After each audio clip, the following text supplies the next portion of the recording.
Any idea what it's for? Hello everyone, this is Ethan National Redfield, and I'm just going to talk about why I love Dead Aim. Not sure if I'm really going to do a review or how this is going to work. The video files are all weird. This new editor I'm using, while it works somewhat better and not decompressing everything, but yeah, it's giving me a lot of other problems. But I'm not really going to cover the story all too much or gameplay because for some reason my emulator would just not run this game worth a flip. I had to crank up the speed of the emulator, and even that only helped the cutscenes. And it helped gameplay a ton until I started recording. And then it slowed down again. I don't know what the problem is. It's probably my PC. Or it could just be Dead Aim. I'm not sure. But yeah, this game, it's something else. It had mouse support, which I didn't get to try that out, obviously, because I don't have a mouse. But, yeah, I used a controller, and that is still the worst way I guess you could play this. But this was... I'm not sure why we didn't get the gun con in the West. Or maybe we did. I know why we didn't, because it's Gun Survivor 1. That was because of the Columbine shooting. So, also, this game has the greatest Japanese name ever. Biohazard Gun Survivor 4 Heroes Never Die. Bro, that's a lot better than Dead Aim, not gonna lie. And these cutscenes, they're golden. Like, I wish we would have got a CGI movie with this type of the CGI they're using here. It's amazing. Like, I love Bruce. He is one of the greatest characters. Like, I know the voice acting is supposed to be terrible, but no, this is wonderful. It's amazing. Every single line is perfect. And Fondling too, but mostly Bruce. The voice actor for Bruce also, I'm pretty sure, made some of the soundtrack, because I know he made a song called Heroes Never Die, which was removed from the final game, at least in America. I don't know about Japan. Although the save theme is just the instrumental version of that song. And yeah, it's probably my top 3 save themes. It might even be Code Veronica. It goes RE2, Original, CBX, and then Dead Aim, but Dead Aim could be Code Veronica, no problem. So the story is that, what is the story? I just played it, and the story is such I mean, it only takes 45 minutes to beat. I really wasn't getting much story here, but Morpheus D. Duvall pretty much released the T-Virus on this ship, and Umbrella's planning on using him as a scapegoat for everything that happened in Raccoon City. And yeah, he injects himself like most villains do, but really early on in this game for some reason. And he becomes, I guess the best way I could say it is an electric woman who is invincible to anything besides the particle rifle, with a amazing boss theme. And the most annoying part of the game when you're trying to open a bunch of crates, and yeah, it takes forever. It's all randomized, I'm pretty sure, every time. And then we got the hunters. Most people say they look terrible, but I'm gonna have a hot take here. I love these hunter designs. They might be my favorite in the series. They look so goofy, but at the same time, they look a lot more agile, which is what they're supposed to be. And they got a cool sound effect, especially whenever you kill them. I don't know why. I just like the claw design, kind of like a dinosaur more. And the lighter colored skin, it really fits the ship setting. That's another thing about this game. Okay, so the ship, it should have been around more often, like, for longer. The atmosphere in this game is just beautiful. I mean, you're just... Whether or not it is, I would definitely say that the theme of this game, to me, is isolation. You're stuck... Well, I mean, you're not stuck. You got there on purpose, on a boat, in the middle of, I don't even know where, hunting down, I don't know if they're arch enemies or anything, but trying to stop a missile launch. And they only send in one dude. I mean, I know they also only send in Leon for a mission too, but come on, no. This dude doesn't look like he can be doing any roundhouse kicks. But I don't know, because there's some melee moves in the cutscenes that are hilarious. The slow motion and junk. But yeah, this game is something else. It's you get 3 different pistols, and they're all useful for different things. The silence pistol, if you get to Pluto, which is the fat tyrant near the end of the game, he can't hear anything. So if you shoot him with the silence, no, he can't see anything. But if you shoot him with the silence pistol, he won't realize you're there, and you could just wail on him with it as long as you stay far enough away. And yeah, its only downside is there's only 8 bullets in it, and I think it might be weaker than the standard handgun. I'm not sure. Then you got the standard handgun, which is pretty much your everyday handgun. I mean, it'll get you through the zombies, especially if you aim just right for criticals. And there's abundance of handgun ammo. Like, you go into a save room and it just fills you all the way up pretty much. And then you got the burst handgun, which, since most of my footage has that stupid slowdown, it really doesn't help waste all your ammo just like that. So it's really a downgrade in my opinion. You got your standard shotgun. It sounds pretty darn good in this game. Like, I don't know how. It sounds really good. You got your grenade launcher. It doesn't work like it did in RE2, that's for sure, but it's alright. Then you got the assault rifle, which, if people have seizures, yeah, you don't want to use that gun. It is just a giant flash of nothingness. It's also the only gun you can't manually reload by aiming and unaiming. You have to empty the whole clip. Then you got your trusty Magnum, and you get it, I guess really it is halfway through the game. It's such a short game, and it's pretty much, it's the boss killer is what it is. But you get to fight, for the most of the part, I just ran past everything, because there's really no point, unless you want to, there's bonus points if you get certain things done in the game, but usually I always just go for the speed bonus, no saves, no first aid sprays. Yeah, and then you got the particle rifle, which you get near the very end of the game, and it'll just tear it through anything, but you don't get to use it that much unless you beat the game on, it's either normal or hard with an S rank, and you get it in New Game Plus, and it's basically the rocket launcher from the previous games, although it looks and sounds amazing. I guess you can really more compare it to the Spark Shot in design, but even then, it's a lot better than that blasted thing was. You got one of the funniest cutscenes in the game where Bruce says the best line, hands down, the "oh no," bro. I'll still die every time I see that scene. It's amazing. Let's see. The T091, I love the design. I love his boss theme. I know most of these designs look goofy. I mean, come on, Bruce over there. He looks like he has the longest neck in America. Same way with Fawn Ling. And he's just copying Leon's outfit from RE4. Although this game came first, I think. So, yeah, I guess Leon was like, yeah, I'm going to copy that. I hate to say it, Fawn Ling is basically just your Ada replacement, but their romance is interesting to say the least. Like, the pacing of this game is so everywhere, so it's hard to really take most of it serious, but I think it's done well with the time that you're given. It makes sense. I mean, it's a lot better story than any of the other. Oh, I haven't played Gun Survivor 3, but that's because it's not a Resident Evil game. That's Dino Stalker. That's for Dino Houses. But yeah,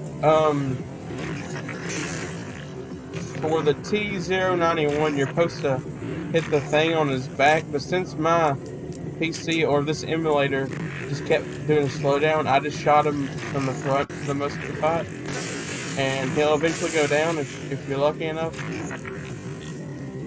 Also, there's a bunch of files in this game, but you really don't need to read them. I mean, I didn't this time around, because because I was going for the S rank like I always do. But pretty much all the people on the ship before we get here were employees of Umbrella, and that's why Morpheus released the T-Virus, because he didn't care about his fellow man or his fellow employees, because, I mean, they were just going to put the blame on him for Raccoon City happening. But once you get past the ship, there's kind of a downfall in the game. I mean, the scene with the town is amazing, but of course we don't get to explore that town. It looks like it would have been the most interesting location outside the ship. And this is also probably, well, I don't know, Revelations 1 is pretty good, but it's definitely better than Gaiden. They've done the ship setting so much in the series, but yeah, it works here pretty well, but you're never in one place for too long. And I guess I should talk about the Glimmers, which I don't have any footage of, but the Glimmers are a type of hunter, apparently, that like to throw up barf, and I think they have night vision. And they are the most annoying things in the history of the series. Up there, well, it might even be more annoying than the Eliminators, because when they're slowed down and they just jump on top of you and keep barfing everywhere, it's so annoying. And nearly impossible to get a shot on sometimes. Especially with a pistol. But, you know, if you pull out your trusted shotgun, you should be good. Once we get to Pluto, I mean, it's a satisfying boss fight. I just destroyed him with the assault rifle for the most part. But, oh, I'm trying to think here. There's such little to the story, but it's such a great game, I feel, because of all the cutscenes and the dialogue. That's what makes this game so amazing.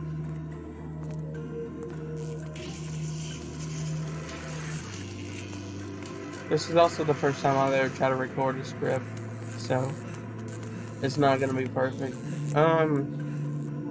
What else is there to talk about? The soundtrack is stellar. It's almost impossible to find half the songs for it, but especially the song that plays when you're walking through the town, Chef's Kiss, it's like the perfect song. Especially with Bruce's footsteps in the background, it's amazing. Also, the CGI models in this game, again, they look so great, to me at least. I know they've aged probably terribly, but come on now.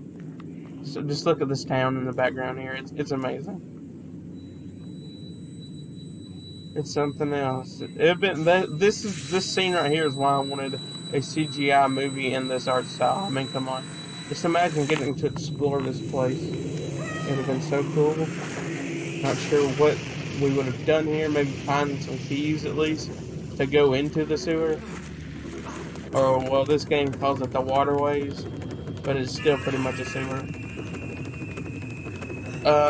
The second to the last fight with Morpheus is got to be one of the most annoying things if you don't know what you're doing.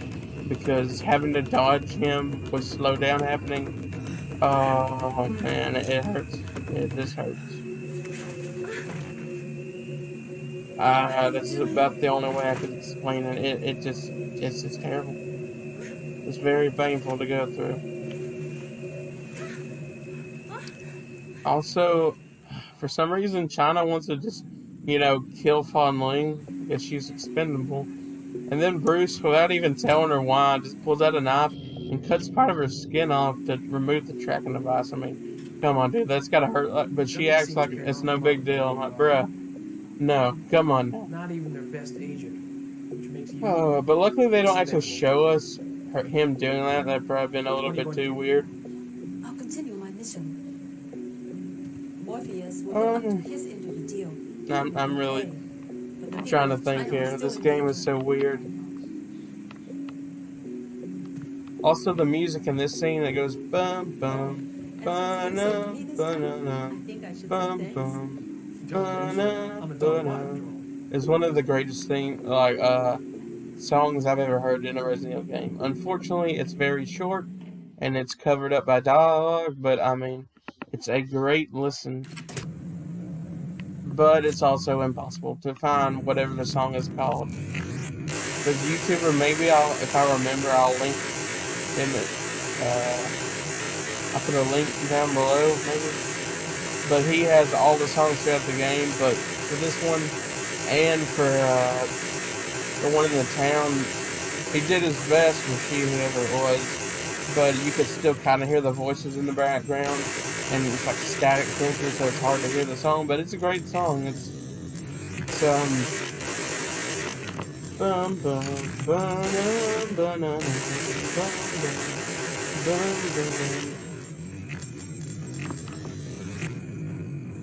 And I'm pretty sure, thanks to Darkside and Umbrella Chronicles, this game is now canon. Cavia, that's how you pronounce it, who made this game, went on to make Umbrella Chronicles and Darkside, so I'm assuming they made this game canon, which is perfectly fine. I mean, it would fit in easily. It doesn't really contradict that much of the story up to this point. But it's weird that we've never seen Bruce return. Well, it's not really weird when you think about it. Capcom never brings back characters. But yeah, he was only in like a spin-off Capcom X something, which I think now has an English translation. But him and Falling reappear in that. But since then, they haven't been in like Marvel versus Capcom, nothing like that, as far as I know. So yeah, I like to see, where these characters are. I don't know. Forget when this takes place, what year the game itself takes place in. But maybe we could see their future, see if they're married or, something. Instead of just leaving them on the island of forgotten characters like Sheva, Carlos. I know Carlos is in RE3 remake, but they're gonna forget about him again. Billy, one of the greatest characters of all time. Terrible game, great character. Rebecca, I mean, technically, I guess she was in the CGI movies, especially the recent one. Jill, which was also in remake, or remake, I mean, and the CGI movie, but her character is kind of terrible in the new movie. Oh, Kevin, David, Yoko, Cindy, any of the Outbreak cast would be really cool to see again. Okay, I'm getting off topic here. Hold on, man. Just a rant that Capcom should bring back older characters. I mean, I don't think they like money sometimes. Because while they finally ported the trilogy to PC, it's still not on any modern console outside of the PS3, which isn't modern anymore. Oh man, why did you do this to us, Capcom? Oh, I'm lost. You're my friend. Anyway, the virus in this game is called the TG virus. I don't know what Capcom was thinking. If they knew if that's what it meant or what, but I mean, come on. Morpheus becomes a woman. Come on now. You know what you're doing.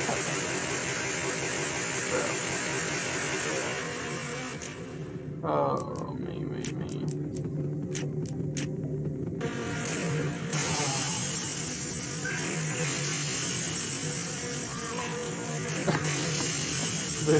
The Mountain Dew meme, I'm sad about that.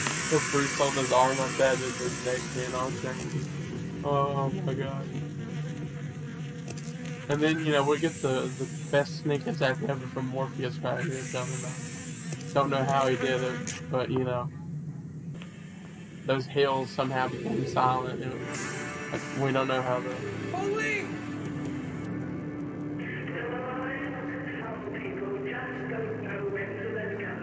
Oh, man. That Aim is definitely one of the games of all time. I wouldn't say to me it's perfect, but it's definitely not in my top, 3 Resident Evil games to play. Well, I'm going on spinoffs. It definitely is. It'd probably go Revelations 2, Dead Aim, and then Revelations 1. Unless you count Deadly Silence. Oh yeah, I almost forget to mention the bug boss because, heck, I don't even know its name, but it's a bug boss that shoots out smaller bugs to attack you. And yeah, all you gotta do is just pull out the assault rifle and cause yourself to go blind. Oh. The zombie groans in this game are spectacular. Something amazing.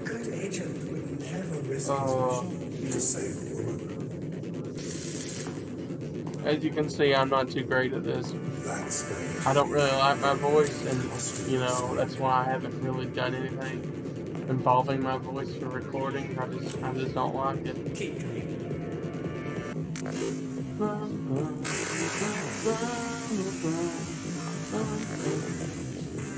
But Dead Aim is just one of those games. It's definitely an early 2000s feel to it. This game came out in 2002. Would have been the year I was born, so I definitely didn't know what any of this was yet. But I grew up on Resident Evil. Yeah, I was an RE2 fanboy for sure.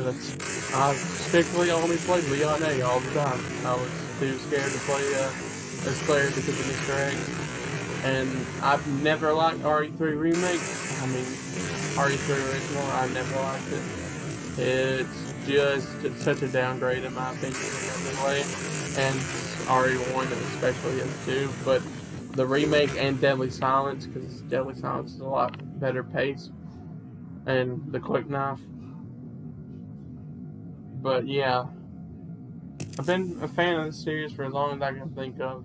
And Dead Aim just sits there in the middle. It's not forgotten. Heck, I had a original copy on PS2, and while I still do, when I bought it again, I didn't realize that it was the PAL version. So while I love the blue box, yeah,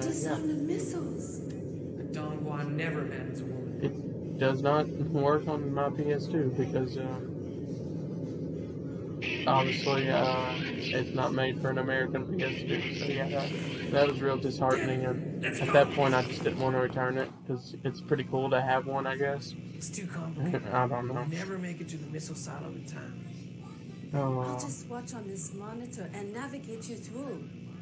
I'm just rambling at this point. I'm not really sure what to talk about. The sound design is pretty good in this game. You still got there's no more mixing herbs in this game for some reason. You're all you can get.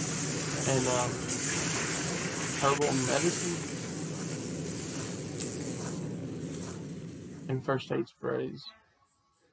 Also, the menu is like completely different. There's no item box in this game, but there's not really a need for one. Or there's no eat ribbons either, for that matter. But yeah, the inventory in this game, it caps your ammo count at 6 slots, I believe. So you can either hold a ton of handgun rounds or get rid of handgun rounds for better weapon ammo types. But honestly, for the final boss, if you don't have a handgun ammo or magnum ammo or assault rifle ammo, you're almost screwed. I mean, I beat it shotgun only before the whole game, but it was on a broken 360 controller. By broken, I mean the shoot button was like really sticky and didn't work too well. But yeah, I pulled through on that one. Dead Aim, I guess the best way to say is that it's got a great atmosphere. And I definitely recommend maybe playing it if you own a copy already, replay it. And if you can get the emulator to not go crazy, all you need to do, or at least what I did, as long as you're not going to record it, all you need to do is, I think, undo the VSync, and then it should just stay around 60 to 50 frames per second, and then it'll run a little bit, the cutscenes will run a little bit too fast, but the gameplay will actually, work until you get to the water part. Water destroys emulators, I'm not sure why.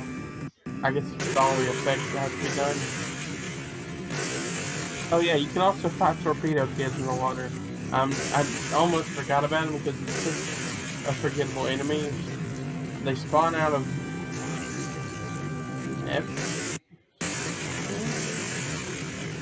No. I do not recommend it. Anyways, they spawn out of a bigger thing, and while that boss can't cause any damage, the torpedo carriage will. So your best bet is to hope that you don't get hit and keep walking past it.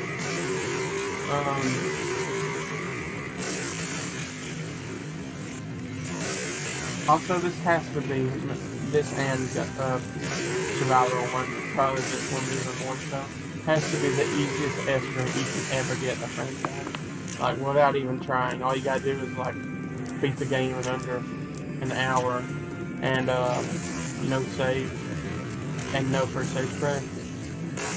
But with a game that's only 45 minutes, yeah, you won't have to worry about that too much. The final boss has got to be one of the hardest things